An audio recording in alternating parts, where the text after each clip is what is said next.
düşersem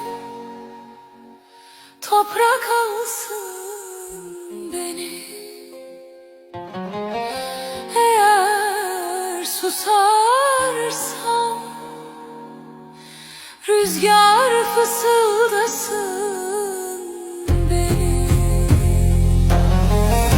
Ben bu yolda yalnız kaldım, kalbimdeki ağır yüklerle.